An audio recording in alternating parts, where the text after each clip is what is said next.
Hiya, this is the Highway Podcast, and I'm your host, Bob. And we welcome back in the studio. Can we call it a studio? Back in the spare bedroom. Back in your my home office. Yeah, back in your home office, my home office, with Simon. Hiya, Simon. How are you doing? I'm very good, thank you. Very, very good. I was thinking before we got on air, we've done the trilogy, so I don't know what comes next, but whatever comes next is number 4. Well, that's this. Well, this is number 4, the quadrily. I don't know, the quality. I don't suppose they even have a name for it. Although Rocky went on for about 7 or 8, didn't it? So this could be the Simon Gray 4. Yeah. Simon 4 doesn't have the same ring as Rambo 4 or something like that, does it? Or Rocky 4. The last one anyway. The last one. It's the ultimate episode. But we might get you back at some point in the future. Okay. Who knows? Okay, Simon. So just so people are aware who this is Simon Gray. He wrote the amazing book Suck It Up or Go Home, which I've now read, and it is well worth a read. Go and buy it. And I hope the sales are going well, are they, Simon? Yeah, they're going pretty good. What I tried to do with the book, although it's set in a martial arts environment, what I tried to do with the book is appeal to a wider audience, because it's about struggle, it's about adversity, and it's about pushing through. So I wrote it in lockdown, very relevant, I think, for the current environment. Some of my wife's friends have read it who've never been into a martial arts dojo in their life or a Muay Thai school or whatever else. And they've took stuff away from it that actually, when you think you can't carry on, you probably can. Yeah. Well, a friend of mine who used to do martial arts a long time ago, who's very much, he does leadership training and things like that. And he's written books on business development and leadership development. And he read it and he said, "This is brilliant. This is a business book." Oh, good. So he saw it from the point of view of a businessman. Yeah, cool. Yes, he'd done martial arts a little bit, but that wasn't his big thing anymore. He was all about leadership and motivation and building resilience into leadership teams. Yes. And he said he's recommending it to everybody that he knows. So I guess I should be getting some sort of commission here. I don't know. Well, we'll have a negotiation. No. When the T-shirt comes out, I'll have one of them. I'll send you a T-shirt. Okay. So we're getting to the last chapters of the book now. Yeah. And I made a few notes, and we've discussed it before we went on air about and something I want to mention now, which I didn't mention before we went on air. Okay. And that was you talked about the training was so hard you were starting to develop like an immunity to pain. Yes. Now I can the reason it sort of jumps out at me because I can completely understand what you're talking about there. Yeah. But for the audience who have never put themselves under that level of duress and pressure before, and doing this willingly, it was your choice. Yeah, it was. Most people would run away as soon as pain raises its head. They're off. They give up. What do you mean? What did you mean by you were sort of? Did you felt you were developing an immunity to pain? I think I talked a little bit last time about your comfort zone. Yeah. And your comfort zone is generally seen as this area around you. I call it the people you know, the places you go, the things you're used to doing. If they're all pretty constant, you're pretty comfortable. If you change any of those, then you're probably in a new type of environment. So I was in a really big new environment, different country, doing something that I had done before, but not to this level. The pain element, what's pain for? Pain is designed to tell you to stop doing something. But when you're on a course where pain is an integral part of that process, and you can't stop doing something and you push through, you realize that actually you can push through the pain. It's hopefully not going to kill you, which it didn't. And you can probably go on a little bit longer, even though pain is telling you to stop. So, you just got used to it. But people talk a lot about martial arts, and I've heard this in many of the schools that I've trained at in the past. And people say, "Oh, I'm not training today. I've got a bit of a nagging injury." And I'm like, "Yeah, but everyone has got an injury. If you are a martial artist, you are probably 90% of the time carrying some form of injury or other. And providing it's not detrimental too much to your health to train, then you're probably going to carry on and train." So I wouldn't say I became immune to pain, but I learnt to deal with pain. And that was both physical pain and psychological pain, because a lot of the pain on that course was mental. Yeah, that's what I was going to say. You've just mentioned physical pain, but actually what comes across in the book is it's the psychological challenges you were facing every single day. Yes, correct. When you have to get up very early every day, go and do something that you don't feel like doing, then go to work afterwards. Because it wasn't just the course, it was all the ancillary stuff around going to work, sleepless, not sleeping properly, probably not eating properly, being in a foreign country. So when all of those things package themselves together, the most difficult thing for me, I think, was the mental challenge, because I think we all kid ourselves, don't we, that we can't carry on. We've got an ache or a pain, but actually the mind controls the body. Oh, and absolutely. If your mind is strong, you can push through. And I guess that mindset is what I learned on the course. And how many times did that little voice pop in your head going, you might as well just go home, Simon, just go home? Did you get that? Or all the time? Yeah. I mean, I knew that I'd never quit. I knew that they'd have to carry me out of the dojo for me to quit. I knew I wouldn't quit. How do you put yourself right? Because people are going to say, that's all right for Simon to say that. I knew that I couldn't quit. Most people that I come across certainly don't have that level of self-belief. Yes. They as soon as they hear the little voice in their head saying give up, they're giving up. We've seen it, haven't we, in Thai games? People come along, they think they're going to be champions. When they realize I have to put any work in, they're never there. I've got a cold, I've got a cough, my thumb's sore, and you never see them again. What strategies? I mean, can you think how you used the strategy? Was there a strategy? Yes. What was it you did? Yeah, I mean, to use your example, someone coming into the Muay Thai camp and wanting to be a champion on after a few lessons. Yeah, it's an unrealistic expectation, and I think the world we live in now is very different from the world when this course began, in the 50s. Yeah. It's a very different world. We're all used to instantaneous, I call it instant gratification. Yeah. You want to be good at something immediately. We go on the internet, you can get information immediately. You don't have to work like you used to have to work to get that kind of stuff. So I had this belief that, in actual fact, although I wanted to get to the end, that the real learning, and this probably happened about halfway through the course, I had this realization. I realized that the real learning was in the struggle. It wasn't in the end goal. It was in the journey. And I think so often nowadays we want to get to the journey's end, that when we get there, if we get there, we look around and we think, well, I missed all the scenery along the way. Or what happens in most instances, particularly on something like an 11-month boot camp, is people stop, or they decide, or they tell themselves in advance that they can't do it. And how you talk to yourself is how you will act in life, I think. I do a boot camp now on a Sunday morning. My wife's probably going to watch this, so I'll probably be in trouble. But I hear the language that she uses and some of the other people on that boot camp use when we're given stuff to do.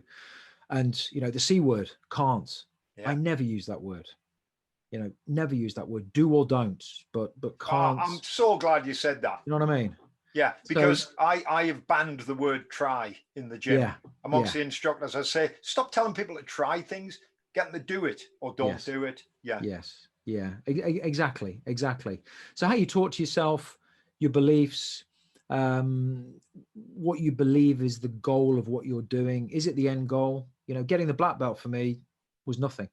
It wasn't this big special moment that I'd imagined and looked forward to. Yeah, fireworks just another going day. Off and it was just another day in the office. Just another day, yeah. Yeah, it was the struggle. It was the struggle.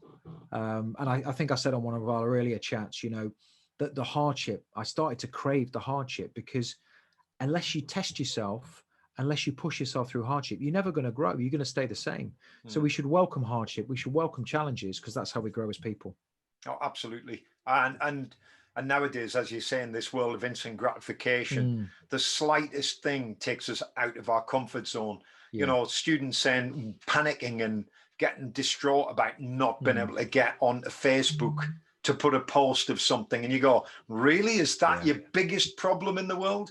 Do you know there are people running across streets being shot at in Syria trying to get water for their family? That struggle, Yes. And we've got an opportunity, I think, in the West, and you obviously have taken the opportunity several times to put yourself way outside your comfort zone and as a result grow. Yes. And that's definitely. the lesson, isn't it, in the book? And as you say, it's the journey. Yes. Enjoy the journey while you're on it, no matter how bad or good it is. Yeah. I've got this thing that I don't think you should judge what's going on around you. Just embrace what's going on. Yeah. Embrace it, Yeah. good Embrace and the bad, moment. because you absolutely, and only from that do you grow. I mean, and it's pretty rare.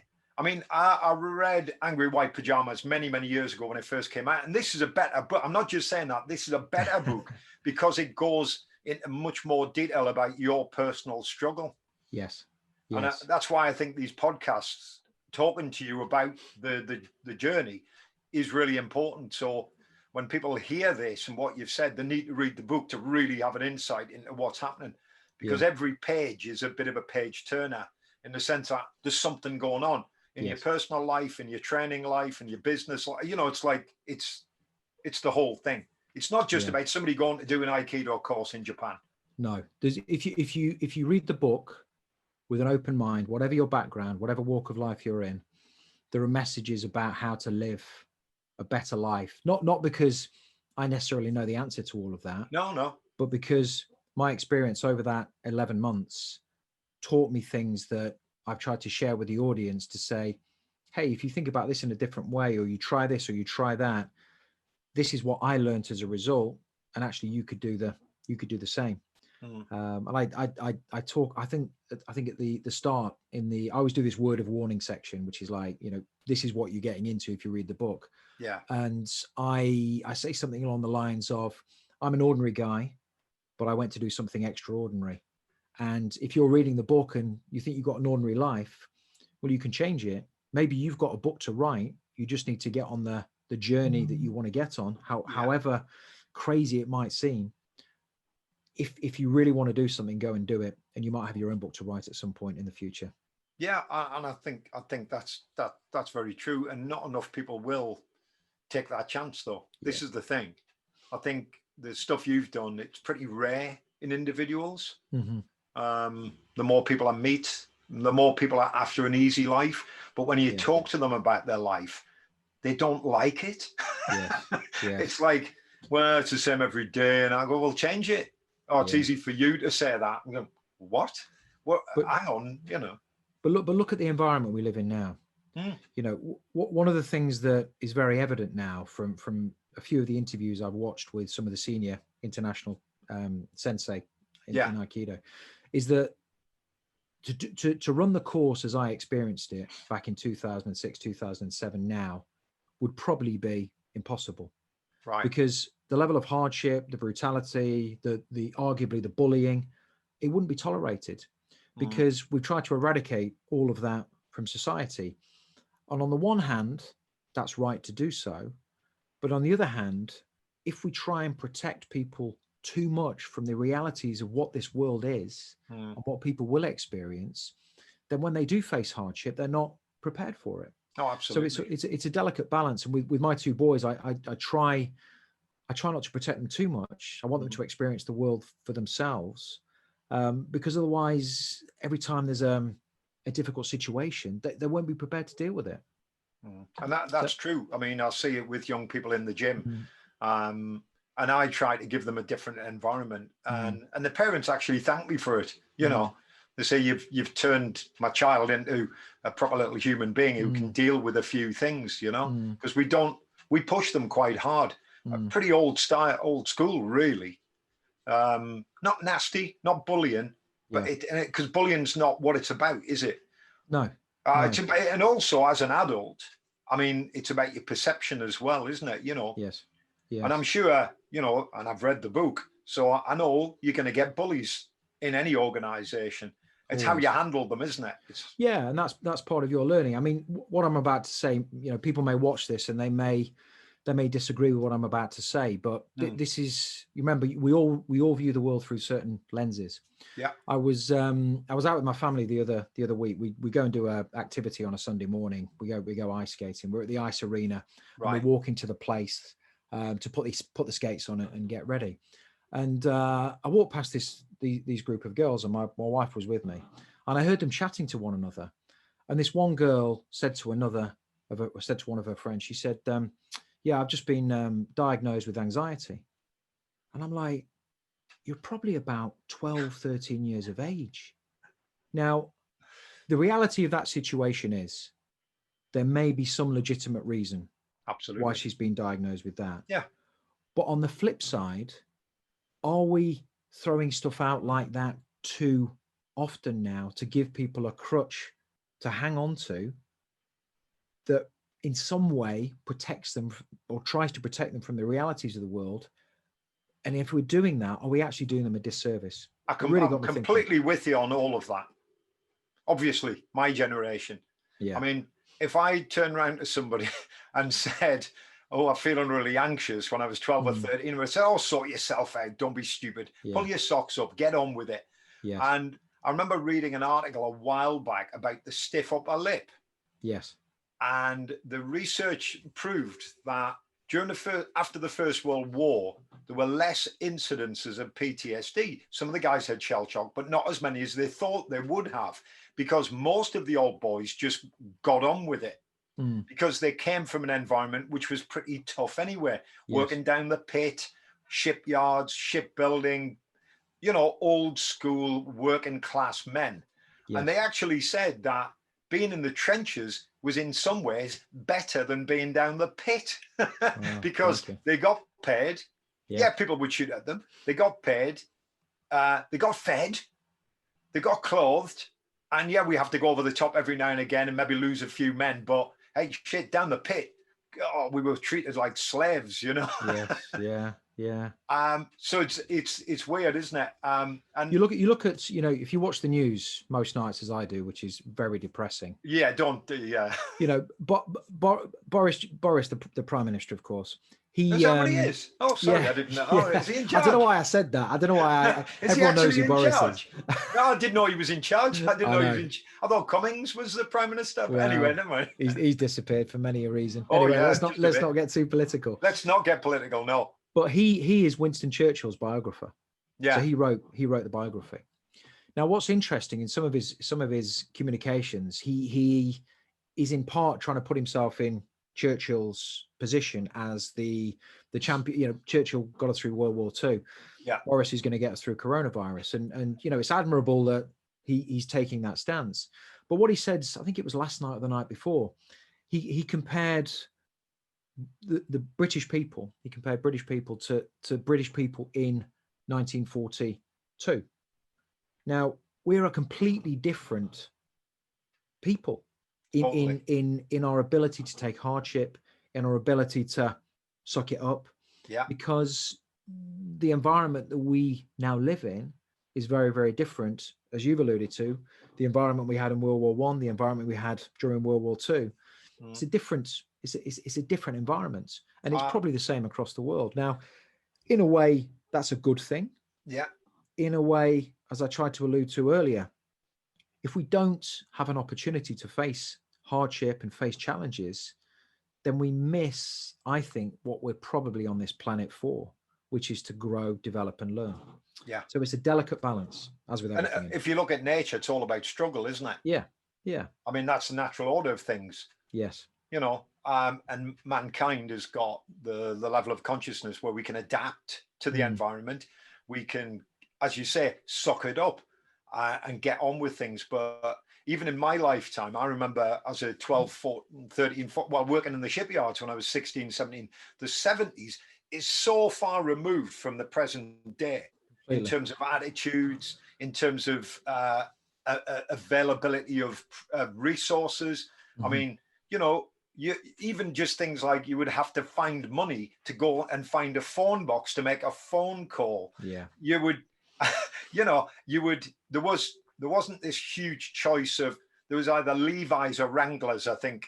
And they were really expensive from the US. Books, you had to go and find bookshops to find information, you know, and everything was, and the food that we had was limited as well. You didn't have the variety of foodstuffs in the shops.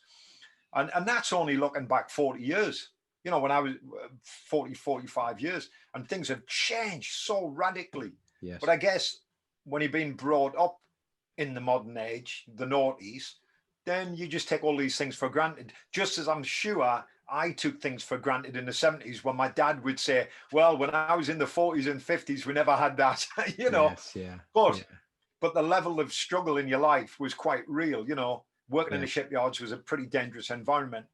But I never got worried about it. I can't imagine now some of the young lads that I train, if I put them in that environment, they'd be way out of their comfort zone. Yes. You know, and I think people do have to, you know, they should at least once in their life face a bit of adversity. Yeah. Stay out overnight under canvas on the hills. You know, learn to light a fire, go and fish. You know, just simple things. For sure, totally agree. It gives you an appreciation of, you know, of what you've got on this planet, which is Most the opportunity to grow every day. We sound like self-help gurus here, mate. I don't know. The world is changing at a fantastic speed. Yeah. You know, what's the world going to be like in 40 years time? I guess we all have a slight affiliation to the time we were growing up. I was the 80s, you know, you were the 70s. And that's natural, but it is very evident that I think the human race is less able, despite all the technology, despite all the bells and whistles that we have and everything available to us. I think mentally we are less capable than ever to deal with the challenges that we face. Which brings me to a point, right? Go for which is a useful segue, mate, because obviously I know you're limited for time and stuff today. But I want to cover this area. You mentioned in your book about PTSD. Yes. And how you were going through this struggle. And when it was gone, there was like this gaping hole. Yeah. If I can say that, I guess that's what it was. It was a gap. Yes. Can you go into that in more detail? Because it fits in beautifully with what we're talking about and the need to struggle. Yeah. So, you know, PTSD, we hear a lot about this these days. I didn't know what it was probably at the time back in Japan. Yeah. I don't know whether I had PTSD, but the symptoms that I had, if you Google PTSD, certainly some of them, and I wasn't alone in that. So we'd gone through this course for 11 months. Every hour, pretty much of the day was regulated. There was no chance to think. You became a machine that turned up, did what it had to do, and then went on and did the next thing. And suddenly when that course ended at the end of February 2007, I woke up in the morning and I'm like, okay, now what? The people I'd spent 11 months with, I wasn't going to spend that day with. I wasn't going to go and do the same things to the level of intensity that I'd done them. And there was this gaping hole. And for a time, I didn't know how to fill that hole, because the meaning of my life for 11 months was that course, getting to the end of that course and doing the best I could each and every day. When that was gone, I didn't know, I had no anchor. I didn't know what my true north was. I didn't know where I was headed. And I went through this very turbulent time emotionally, where it was probably the lowest point of my life. I just completed one of the toughest martial arts courses in the world. You'd think you'd be really, really happy, and you'd pat yourself on the back and say, hey, this is fantastic. But I was probably depressed. I was probably at the lowest point of my life. And I didn't know if there was help available, what I should do. And I kind of did what I taught myself to do on the course, which was struggle through. And through trial and error, I got myself to the other side, and now I'm in a very good place in life. But that was one of the downs that wasn't quite expected after arguably I'd escaped from prison. You know, I'm kind of arguably I'm free. I can do what I want. Yeah. Oh. But it was easily the worst time of my life. And how long did that last, that period? Probably a couple of years. Really? A couple of years. I was my plan after the course. Japan was a stop-off point for Australia. Yeah. So the plan was to move to Australia, emigrate to Australia, set up my own martial arts school, and live happily ever after. What I found, though, was I went to Australia. I enjoyed Australia, but Australia felt very similar to life in the UK, but without my friends and family. So you can imagine, as 34 years of age, you're in a different country. You haven't got the support networks around you. It looks the same. It kind of feels the same. It's the same language. But, and I talk about this a bit in the book, there wasn't a big enough reason to be in Australia like there was in Japan. Japan was so different. There was a reason to be there. Australia felt similar. The weather was better, that's for sure. And I didn't know whether I was going to stay. I kind of bummed around doing odd jobs well below what I'd qualified to do. You know, I worked in a call center for 6 months, you know, with 18, 19-year-olds. I'm 35 years of age. I was a qualified chartered accountant. You know, I got a professional qualification. So I wasn't really playing to my strengths, to my abilities in the job market. And I just lacked direction. And I came back to the UK for my best friend's wedding. I was best man at his wedding. And at that wedding, I made the decision. I chatted to some of my friends and I said, you know what, I'm going to come back to the UK. And I came back to the UK and I started a business in recruitment. So I went back to my old recruitment company. And then about 9 months later, I started a business with 2 of my colleagues. And it was that point that I got the meaning in my life back. So that was the pivotal point. Started this recruitment business. And then I had a focus. And building a business during the financial crisis was quite similar to doing the course. And interestingly, one of my colleagues who I started the business with is one of the people who reviews the book at the start, Danielle, and she's a very high level karate practitioner. So we had that martial discipline between us to keep going. But I remember a conversation with her at the outset because the financial crisis hit. We'd started the business 2 weeks before the crisis hit and left secure jobs. And, you know, she was like nervous because she didn't know how she was going to pay her bills. She was going to go and get a bar job and to kind of do the recruitment business half time. And I said, look, we're committed. We've signed up for this. There is no plan B. There is only plan A. And we pushed on and we persevered. And that business is still doing well today. Still well, not so well today because of COVID, but up until January time, it was still going strong, albeit I'm no longer in it. So that discipline replaced the discipline of that 11-month, that course. Yeah, exactly. And then I think, you know, I think in life, you have to have, you need 2 things in life, I think. I think you need significance, which often comes from a job, your passion, what you're put on this earth, you believe to do. And I think the other element of that is your relationships. And, you know, I'm very lucky now. I've got a beautiful wife, 2 beautiful children, and meeting them. And I dedicate the book to them as well as, you know, my mum, dad, and sister. Meeting them was kind of meeting them. Obviously, I created 2 of them, but meeting my wife was. You personally, I think it was a 2-way thing, maybe. Yeah, so true. That was kind of the icing on the cake, you know, because I got my professional life and then I got my personal life, and things then came back together. And so you found that balance, as it were. Yeah. I mean, I went and did a load of different courses. When I came back to the UK, I did a load of Tony Robbins stuff. I did a course in London called the Landmark Forum, which is a 3-day intensive kind of, you sit in a room with about 50 other people. There's an invigilator and you're there from 9 o'clock in the morning till 11 o'clock at night. Right. And it's all challenging you mentally about why you do stuff, why you've done stuff, putting things right that you think you've done wrong in the past, and just getting at peace with yourself and learning to move forward and to see the world as a place of opportunity and possibility. That was a really, really, really good thing to do. Apart from not having a book, what would you have done if you hadn't have had the course? The Senshusei course? Where would Simon be now? Have you ever thought about that? Yeah, no, I haven't actually. No. I think I would have sought out something similar. Okay. I have this need to challenge myself, and I think one of my challenges at the moment is finding what that next challenge looks like. You see, that was going to be one of my questions I was going to ask right at the end. So what's next? You know what I mean? But you've already preempted me really in many ways. But let's take it back a little bit then, if I may, because obviously, you know, we've talked about you moving to Australia. That didn't work out. You realised that actually this is just like the UK, but I don't have any support systems or any friends or anything around. So you made that decision to set up the recruitment company right in the middle of the financial crash, and it worked out.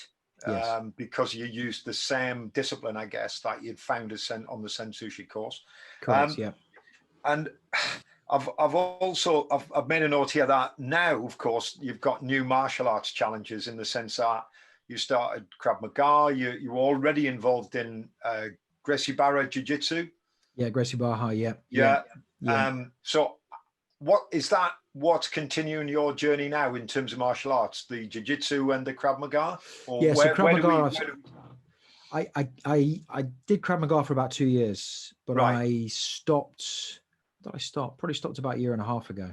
Okay. I really enjoyed Krav Maga because when I was kind of winding down from Muay Thai, because my thing with Muay Thai is I'd still do all the sparring with 18, 19-year-olds, and I'm kind of mid 40s, bit slower. I used to get tagged a bit, and you know the game.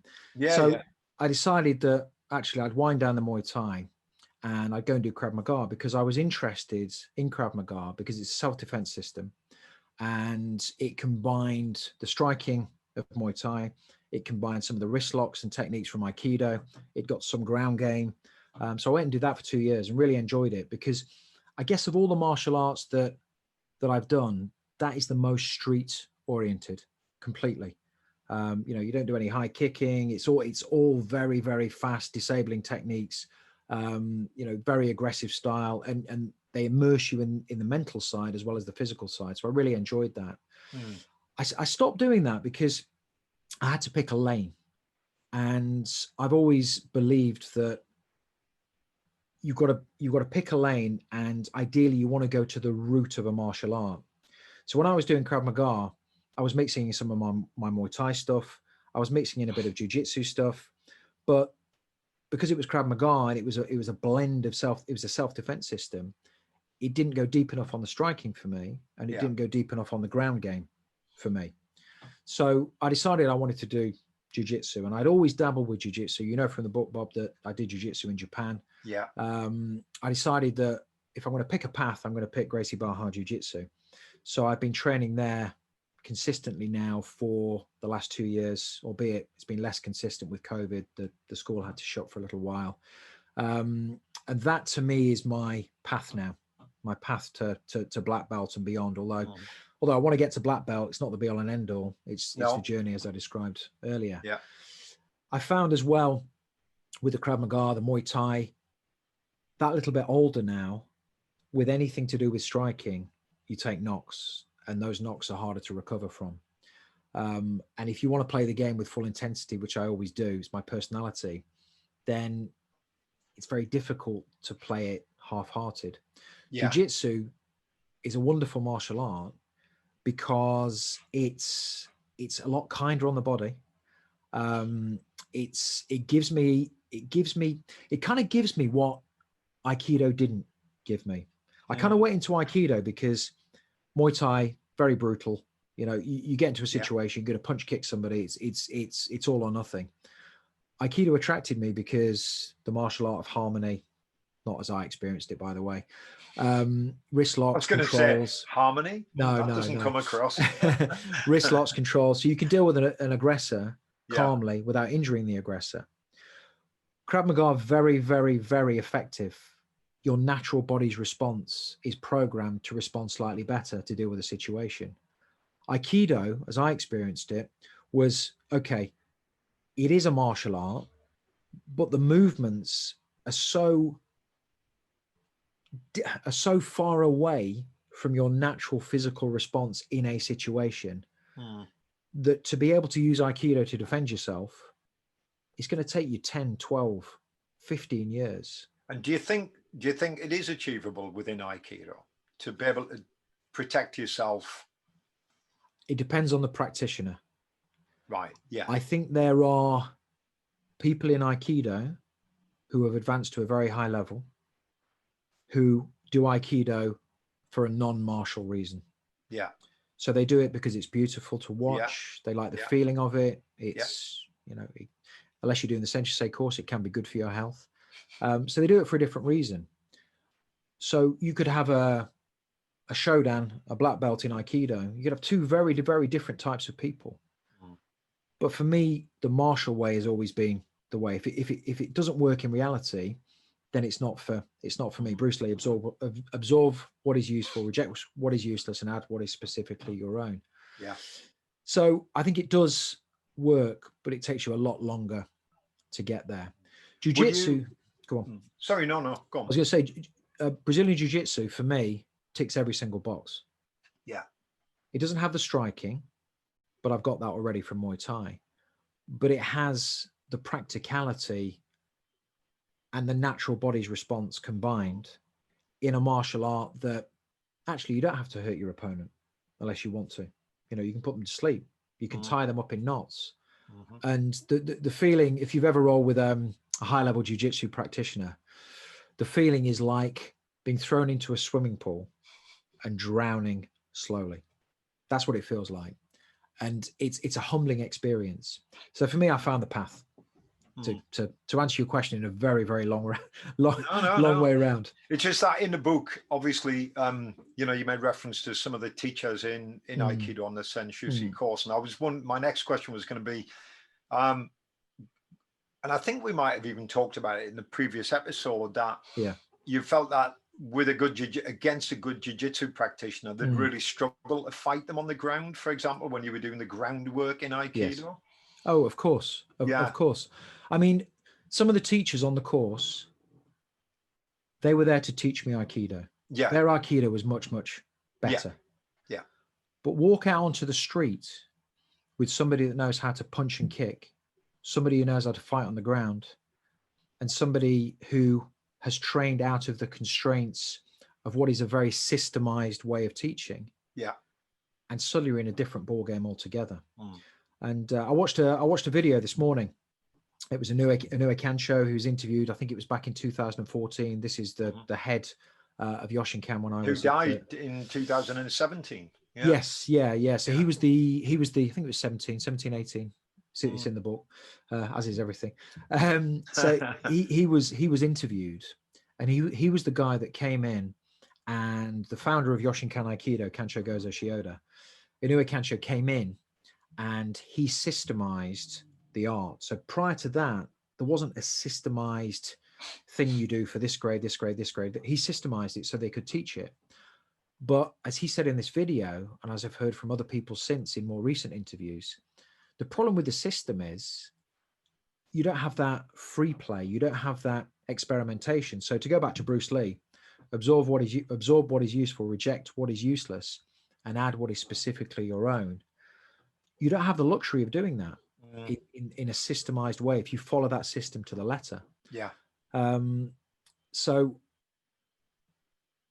if you are an Aikidoka, a high level Aikidoka, and you believe that your knowledge of Aikido would help you in the ring with a Muay Thai practitioner, would help you with a high level jiu-jitsu practitioner on the ground, I think you're deluding yourself.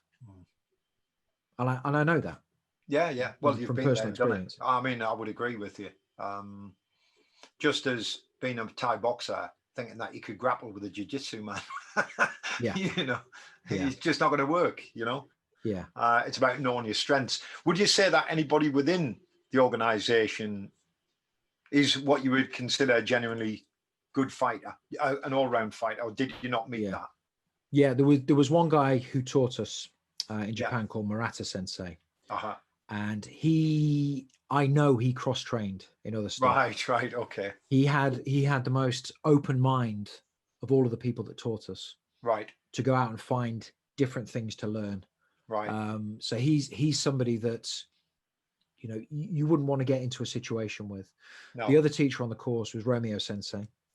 And he's a Filipino guy, Filipino knife fighting, a really skilled martial artist with wide knowledge of martial arts. I think it's Senshusei means specialist. Yeah. And one of the things they say to you at the start of the course is don't train in other martial arts. And I question this in the book. Well, why is that? Do they not want you to find out something else? Do you have to focus on this to really get good at it? And the answer probably lies somewhere in between. But it depends what you do martial arts for.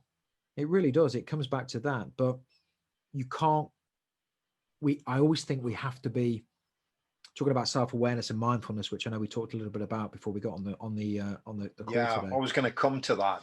Yeah, you have to be honest with yourself. You have to be honest with yourself. And if you've only ever trained in a stand-up art, you've got to question your ability on the ground. And if you've only ever trained in a ground style and never stood up and faced punches and kicks, you've got to ask yourself the question,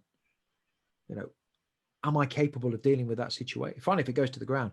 So you've got to be honest with yourself. And if you find holes in your game or holes in what you want to learn, and you've got to go and find those, and you've got to evolve, and you've got to fill those holes.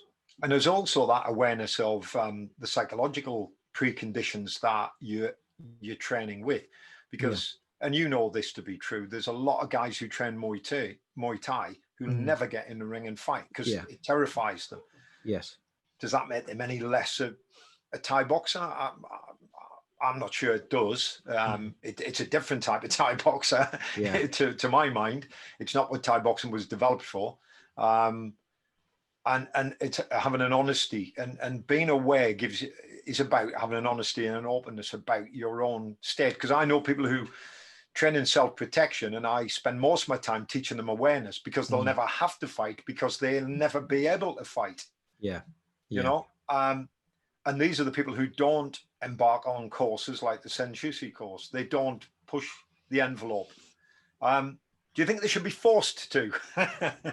No, because I think you get so much from martial arts, whatever discipline you practice. Of course you do. Yeah, that's my point. Yeah, we should never close it off to just people that want to fight. No. But if you're talking about Muay Thai, when I started Muay Thai, I never wanted to fight. I just didn't want to do it. You said, But I was honest with myself.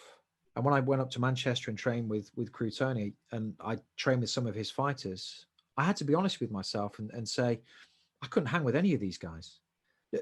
Physically, I could kick. Physically, I could punch. But mentally, mental conditioning, physical conditioning that you get from learning to fight and fighters classes, I couldn't hang with these guys at all.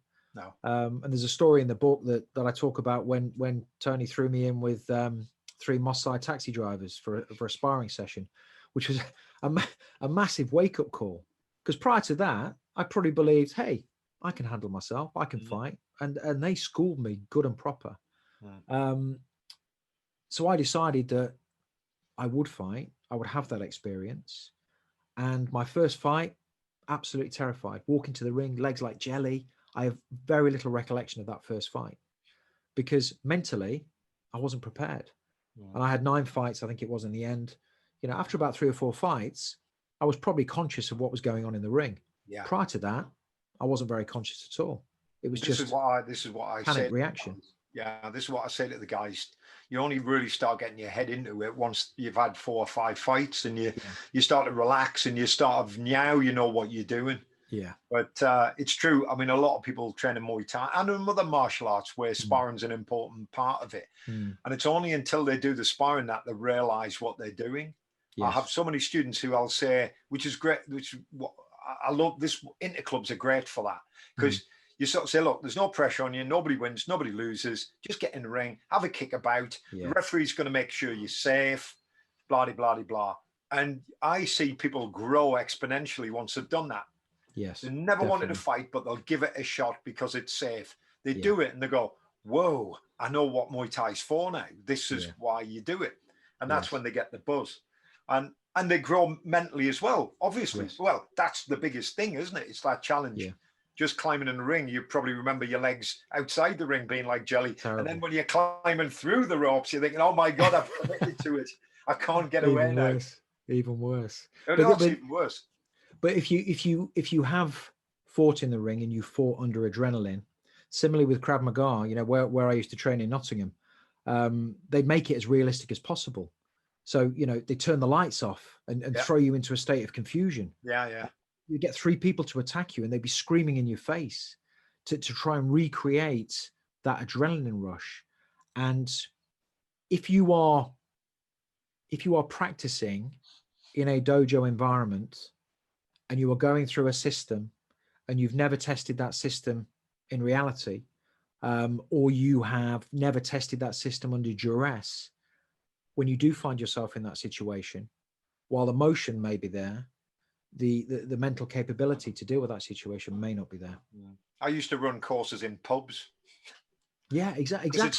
You could smell the beer. And back in them days, you could smell the cigarette smoke, the atmosphere, the chairs, the obstacles, and we'd turn the lights out in the toilets, and somebody would go on the loo and somebody would jump on them.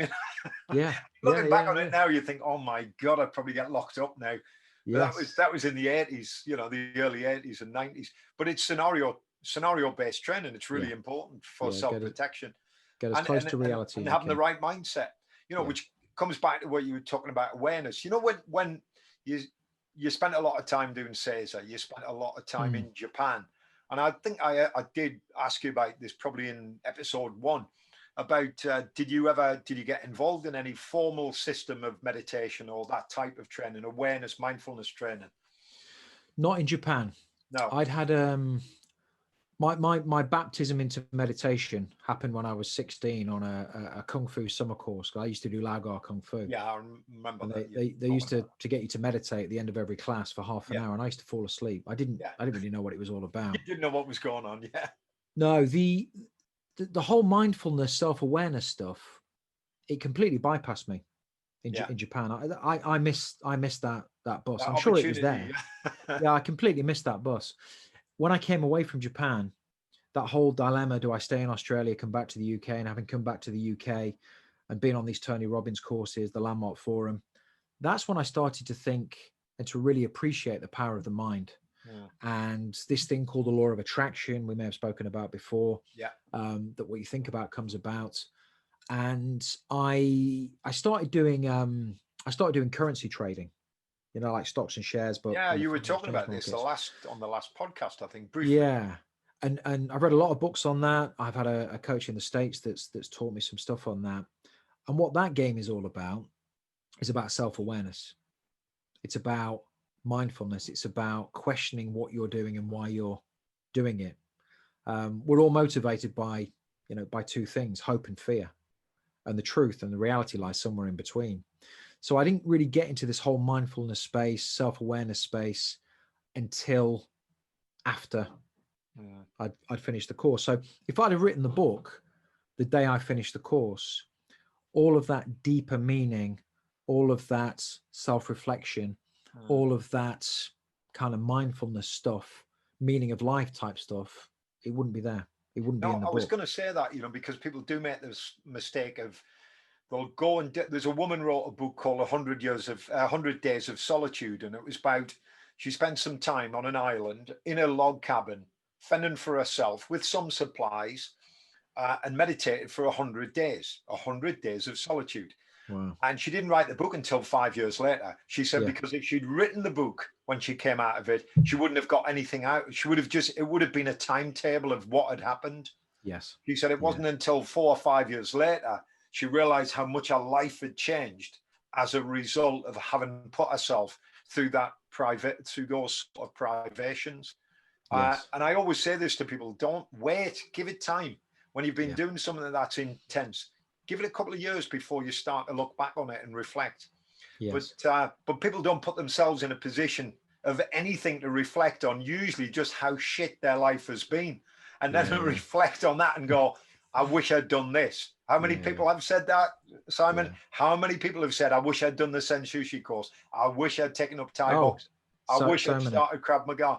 Don't wish, just do it now. Yeah. It's Marlon Brando on the waterfront. I could have been a contender.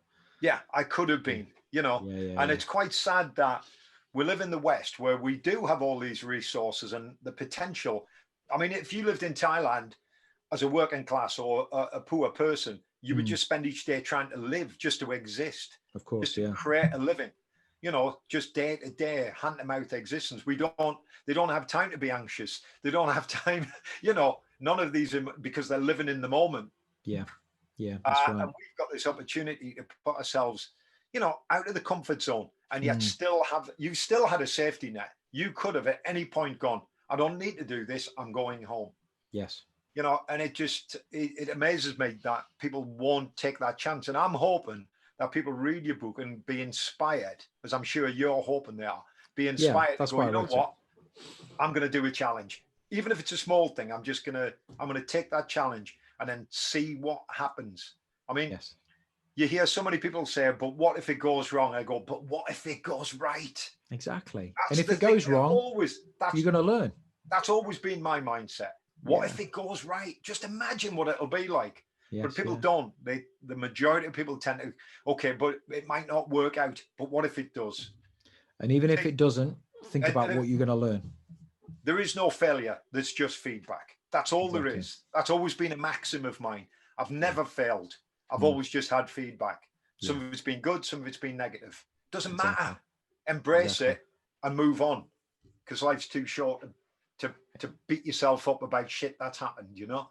Exactly. Exactly. So it sort of coming at the end of this now. How do you see yourself? Because obviously you've written a book you lived through the experience. You've written a book many 10 years later, right? And you've had all these time, you've had this time to reflect and think and regurgitate. And what are you going to be doing and you've got this challenge, which is, I guess, the jiu-jitsu.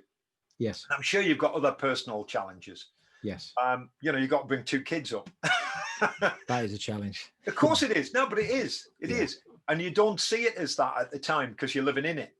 And I've got 2 boys, and I look back and I think, my God, I must have done all right there, because they've grown up really nicely. They're good lads. What are you going to be doing in 10 years' time? Well, hopefully I'll still be here. It's been a difficult year for me. I lost my dad in May. Yeah, and we were very close. And yeah, you can tell that in the book. I mean, we were very close. I lost my dad, and I was writing the book. One of the main motivations to write the book, because people said, "Oh, you did the course to write a book." I didn't. No, I didn't. No. If I'd have done the course to write a book, I'd have written it 13 years ago. Yeah, of course. I'd got this story in my head, and when somebody close to you is nearing the end of their life, and we all go through this, you have a very big sense of your own mortality. Yeah. And I wanted to finish the book so my dad could read it. He passed before he could. But the other reason to write the book is I'm a dad now, and I want my boys to take some of the lessons that I've learned and to absorb those and have a reference point for their lives. So that was a big motivation. So it's been a really strange year with the coronavirus background and all of this kind of stuff. So I'm working on another book now, which kind of takes lessons from life, from martial arts, from business, from all the different stuff that I've done, and kind of talks to my younger self with the view that my younger self is my 2 kids. And provides them. I don't have a title for it yet, but there's one formulating. Okay. So that's if we go into lockdown again, that's going to be the next project. For me, I'm still searching for that next big thing. One of the things I've been trying to get into is into the charity space. I'd like to give something back, not in terms of I'm going to donate this and put this money in this tin or whatever else, but actually in terms of time, in terms of helping an organization, because I've been a non-exec director, I've run businesses. Very hard to get into that space, particularly at the moment, because everybody's struggling. So I'm actively trying to pursue that. I've got this other book in the back of my mind. My martial arts journey is still going on. It will go on until the day I die. I will never quit martial arts, and that form is now Brazilian Jiu-Jitsu, which I'm really enjoying, and I enjoy the environment. And as I say at the end of the book, at Gracie Barra, Nottingham, I found what I was missing from Japan. I found that discipline, that hard training, and I found a collection of people that feels like a family. It feels very close. It's very tight knit, and I really value that in my life. That's what I find in the martial arts. Actually, I'll always do martial arts until I drop dead. And I'll hobble around the gym until I can hobble no more. Then I'll be and the joke is I will become the Stephen Hawking of Muay Thai. But having said that, I'm also learning sword and other new things, because you want to learn new stuff, don't you? Yes. And I'm hoping that's what motivates my students to carry on. But, you know, I agree absolutely with what you're saying. I'll always be doing martial arts. I know Yes. you'll always be. It'll always be there. It's part of you, isn't it? Yeah, It's a always. family thing, isn't it? As well, it's that camaraderie, that group Yes. thing that you get in a really tight knit. Oh, and I mean, it's generally speaking an old school style of club. It's not your modern sort of dojo type thing. It's where a group of guys and women come together, train hard, have a laugh, and then stay in touch with each other. And I've had students for 35 years in Birmingham. 35 years, I've still got students. It's nuts, isn't it? It's great. But that's what I like about it. That's what drives me to go to the gym, you know, on wet, cold evenings when my hip's bad and my knees are burning. And I just go, I'm in front of a bunch of kids and I like nothing better. They're all laughing and running up and down. I'm thinking, yep, they're the next generation of Thai boxers. Exactly. In 10 years' time, my boys will be 17 and 18.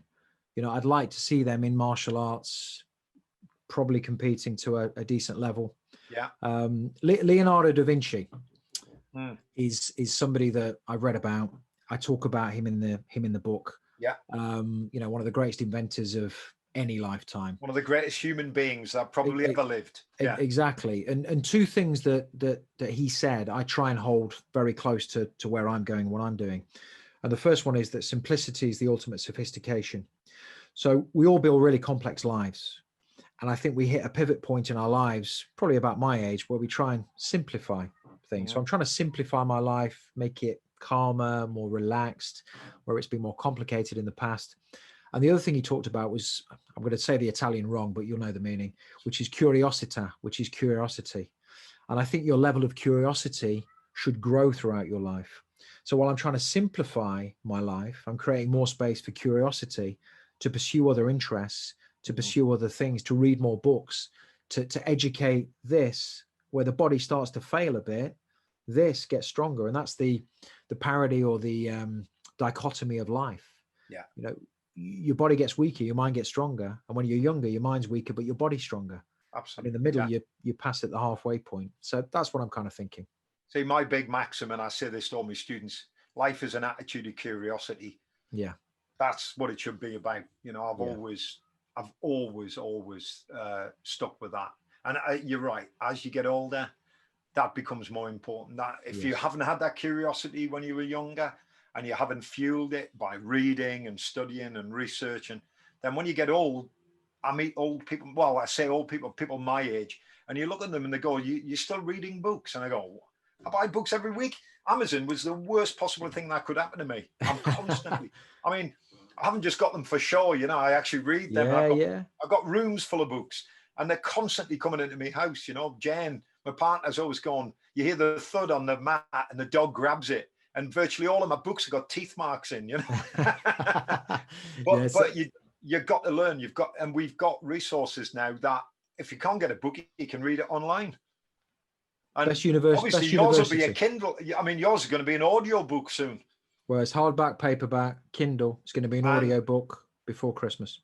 And you're just about battling through the audio. Yeah, and I've done it myself, Bob, because I know there it's your voice, isn't it? Well, and you know, I've the celebrity world. Yeah, you read books by certain celebrities, and you know they've not written the book themselves. Oh, no. So it's kind of a sanitized version of who they really are. Absolutely. And then you listen to the audio book. They do the intro, and then they pass it on to somebody who. I hate that. I don't get it. So neither do I. Every word of that book, I've written myself. And that will come out. The thing is, it'll come out in your voice, your intonation, the speed and rate at which you speak. They're your words. It's like what I like about Stephen Fry is he does the audio for his books. Yes. Nobody else could do it. No. Nobody else could read a Stephen Fry book. Yeah, yeah. And nobody else could read a Simon Gray book on audio.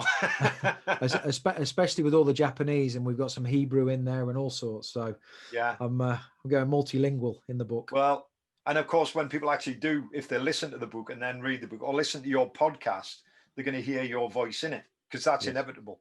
Yeah, yeah.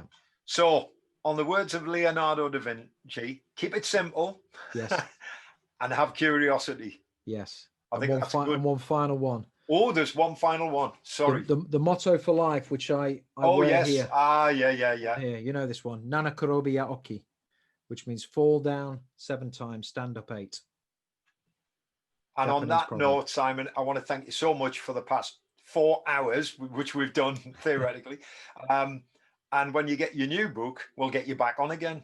Perfect. Thank you, Bob. It's All been right, a pleasure. Simon, really it's been enjoyed a pleasure, it. mate. An Thank absolute you. pleasure. Right, Yeah. Cap.